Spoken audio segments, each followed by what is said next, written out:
The mission of the Army SBIR program is to provide small, high-tech businesses with the opportunity to propose innovative research and development solutions in response to critical Army needs.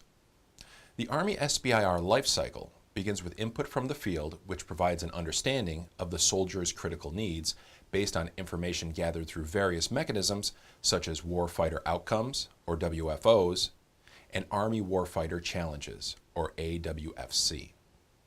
These needs are reflected in technology roadmaps and considered when generating SBIR and STTR topics. Army topics are written by scientists and engineers from the Army labs, R&D centers, and program executive offices, also known as PEOs. The Army typically receives between 2,000 and 3,000 SBIR Phase 1 proposals a year and funds between 10 and 13% of them. The Phase 1 awards are comprised of a base, not to exceed $108,000 in 6 months of effort, and a Phase 1 option not to exceed $54,000 and 4 months of effort. Phase 2 typically lasts for 2 years and has a ceiling of $1,075,000. Phase 2 provides the opportunity to validate and mature the topic solution. Roughly 50% of Phase 1 awardees receive a Phase 2 award.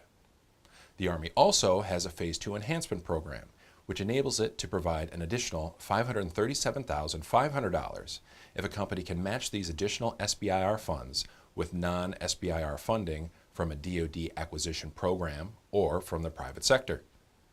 The goal for good SBIR STTR projects is that they will transition to Phase 3, assuming that the need persists and the solution is cost-effective. The hallmark of Phase 3 is that the company will continue the maturation of the technology with non-SBIR STTR funding from either the government or the private sector. The end result of sustained and collaborative efforts during Phase 3 is that solutions needed by the warfighter are provided.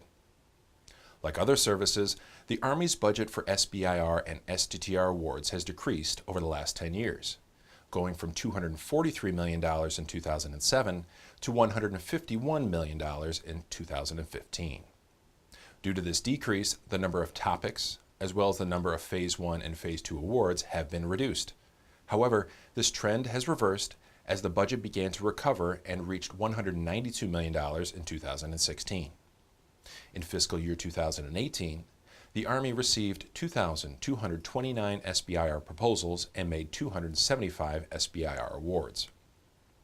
The participating Army organizations that provide topics include a dozen PEOs, as well as numerous command and research centers. The term PEO, by the way, can be used to refer to the program executive officer, that is the person associated with the program that he or she manages, also called a PEO, or Program Executive Office. To help you learn more about the Army organizations which sponsor topics, we have included a set of short videos prepared by those organizations within the Army which fund the greatest number of SBIR topics, including the Communications Electronics Research Development and Engineering Center, or CERDEC, as well as the Army Research Labs, or ARL, and the Tank Automotive Research Development and Engineering Center, also known as TARDEC. To view these videos, please navigate to the Tools section and look under Customers. The accompanying graphic provides an overview of some of the key technology areas of interest to the Army and includes advanced materials and manufacturing, microelectronics and photonics, sensors and information processing, simulation and modeling, engineering sciences, and advanced propulsion technologies, to name a few. 80 to 90% of the Army's SBIR topics are released during the first solicitation cycle for each fiscal year, although it participates in all of the BAAs as needed. The ultimate goal for good SBIR and STTR projects is to transition to Phase 3, assuming that the technology is cost-effective and that the need persists. Phase 3 allows for the continued maturation of the technology with non-SBIR funding from either the government or the private sector. To facilitate Phase 3 transition, the Army SBIR Program Office has developed a unique network of Technical Assistance Advocates, or TAAs, that are strategically placed within various Army organizations. Each TAA has a technical focus.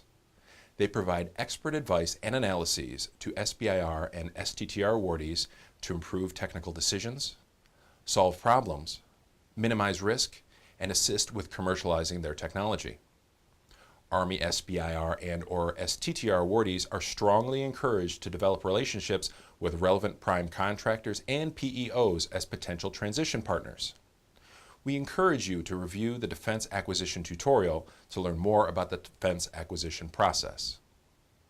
The Army also participates in the Commercialization Readiness Program, or CRP, to increase Army SBIR technology transition. Army CRP uses an investment fund of SBIR money to enhance and expand ongoing Phase 2 efforts with a focus on additional research, development, testing, and evaluation. CRP has 5 main objectives. 1.